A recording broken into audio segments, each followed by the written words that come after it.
제3장. 디베르 황제가 통치한 지 15해, 곧 본디오 빌라도가 유대의 총독으로, 헤롯이 갈릴리의 분봉왕으로, 그 동생 빌립이 이두레와 드라고니 지방의 분봉왕으로, 루사니아가 아빌레네의 분봉왕으로, 안나스와 가야바가 대제사장으로 있을 때에 하나님의 말씀이 빈 들에서 사가랴의 아들 요한에게 임한지라. 요한이 요단강 북은 각처에 와서 죄 사함을 받게 하는 회개의 세례를 전파하니 선지자 이사야의 책에 쓴 바, 광야에서 외치는 자의 소리가 있어 이르되 너희는 주의 길을 준비하라.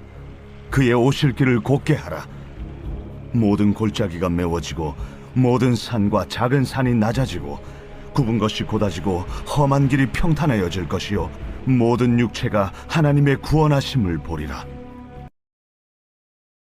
자, 1절을 보시면요, 세례 요한이 사역을 시작하던 당시 정세가 자세히 기록이 되고 있는데요.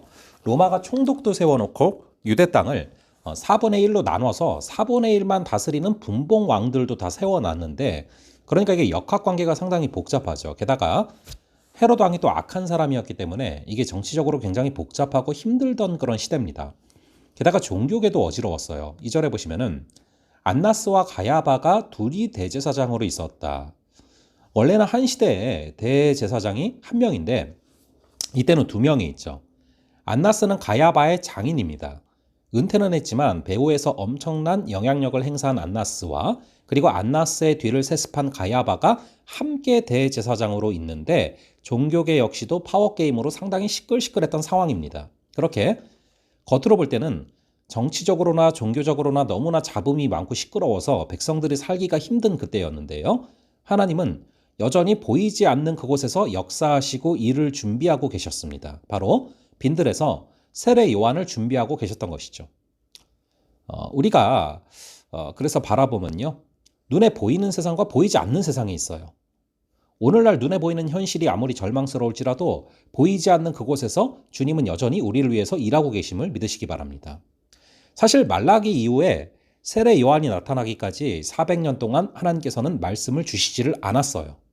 근데 그 침묵을 깨시고 주님의 살아있는 말씀을 주실 선지자로 택한 사람이 바로 세례 요한인데, 의외의 인물이죠.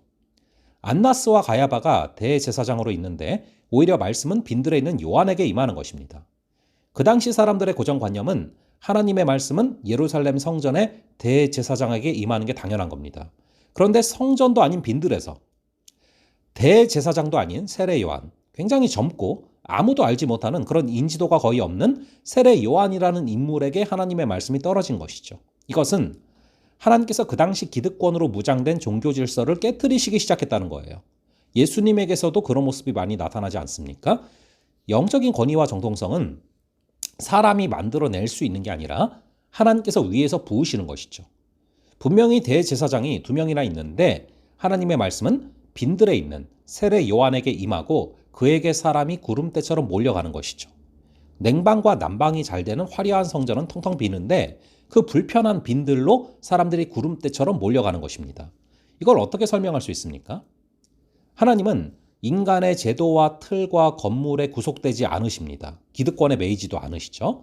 사람의 중심을 보시는 하나님은 지금도 세례 요한처럼 겸손하게 하나님 앞에 무릎 꿇고 날마다 하나님께 목말라 하는 자들을 찾으십니다.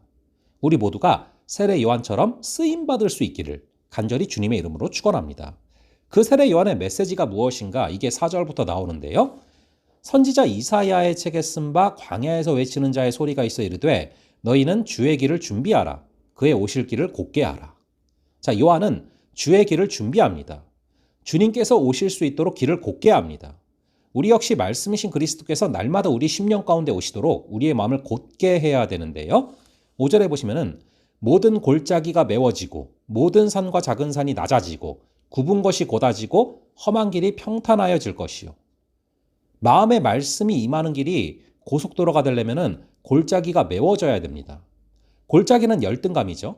나는 왜 남보다 못났을까? 이런 열등감이 해결되지 않으면은 말씀이 들어오다가 빠져버립니다.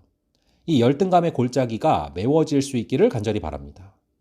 모든 산과 작은 산이 낮아지고, 이건 교만이죠. 교만을 깎아야 합니다. 회개의 메시지가 교만의 산을 깎아내린 것이죠. 그리고 굽은 것이 고다지고 험한 길이 평탄해지는데요. 이것은 마음의 상처가 많아서 뒤틀린 부분들, 예민하고 냉소적인 부분들이 평탄해져야 한다는 것입니다. 상처를 갖고 말씀을 들으면 말씀을 삐딱하게 받게 되는 것이죠. 그러면 말씀이 새겨지지 않고 흡수되지 않는 것입니다. 요한이 한 것이 바로 열등감을 메우고 교만을 깎고 상처를 치유하면서 예수님의 말씀이 들어올 수 있는 길을 만든 것입니다. 우리 역시도 성령의 도움으로 말미암아 이 구절들이 우리 가운데 그대로 이루어지는 그런 귀한 하루 되시기를 간절히 바랍니다. 열등감이 메꿔지고 교만이 깎여지며 상처가 치유되어서 말씀이 고속도로처럼 우리 심령에 날마다 임하는 그런 귀한 역사가 있기를 간절히 바랍니다.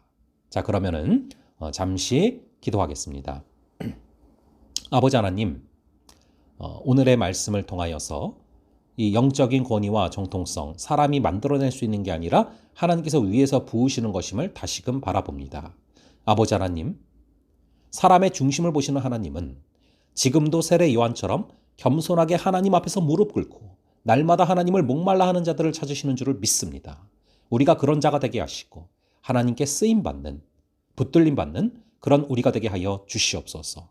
아버지, 오늘 우리가 읽은 구절처럼 모든 산과 작은 산이 낮아질 수 있는 역사를 허락하시고 모든 골짜기가 메워지게 하시고 모든 굽은 것이 고다지고 험한 길이 평탄하여지는 역사를 허락하셔서 우리의 심령 가운데 말씀이신 그리스도가 임하실 때 정말로 고속도로를 타신 것처럼 우리의 심령 가운데 그 말씀들이 날마다 임하고 도착할 수 있도록 주여 우리를 불쌍히 여기시고 우리의 마음을 다스려 주시옵소서. 예수님의 이름으로 기도합니다. 아멘.